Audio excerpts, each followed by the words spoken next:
Hi, this is Lorene Youngblood, interior designer with Sacred-by-Design.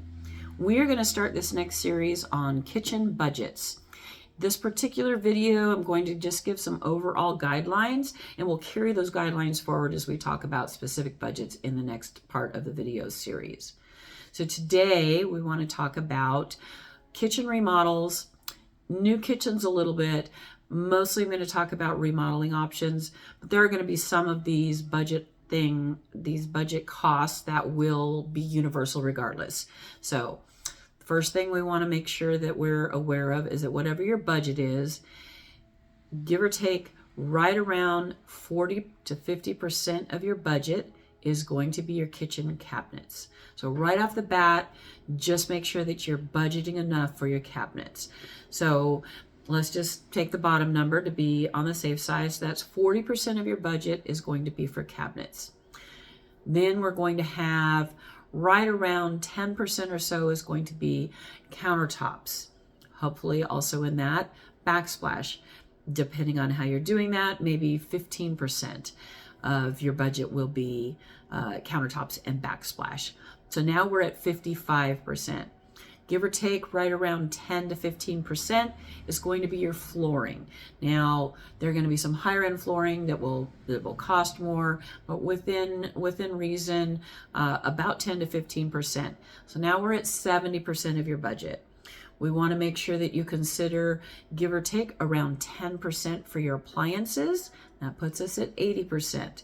Now, that is pretty basic and doesn't include plumbing. If you're moving plumbing, it doesn't include electrical if you're moving any electrical or putting in any new fixtures.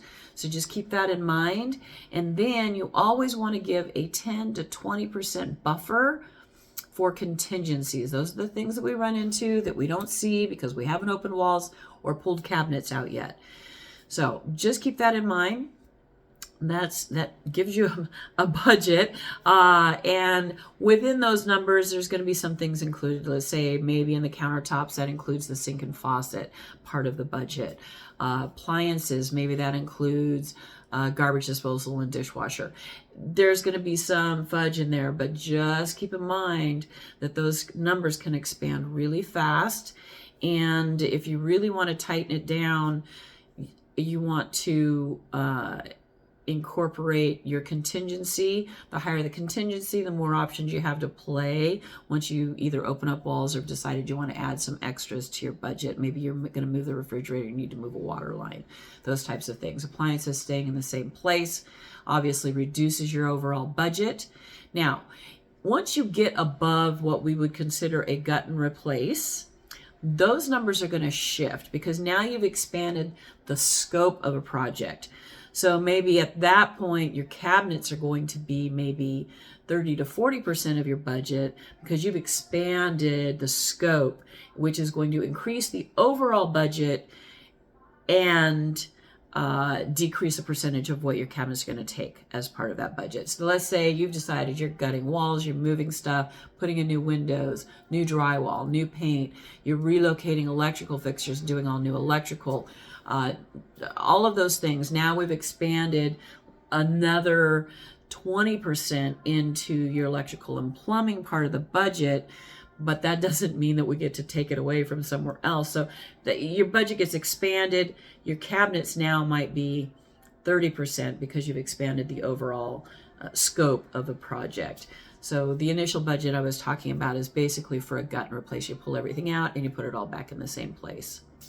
Keep that in mind as we move forward to the next part of the series, kitchen budgets, as far as kitchens under 25,000, kitchens under 50,000, and then once we get over that, what that can or could include for you. Hope that's helpful. And brand new construction, we're not counting electrical or plumbing at all, so that overall budget should get you cabinets, countertops, backsplash, the basics of infilling with appliances, your kitchen, and the flooring part of that part of your flooring in your kitchen / dining room area. Hope this is helpful for you. And I know that I've touched on how you can increase or decrease costs in some specific areas in some of my previous videos. most specifically when I talk about cabinets. There's a lot of information in there about what increases your cabinet budget and what decreases your cabinet budget, or cost, excuse me.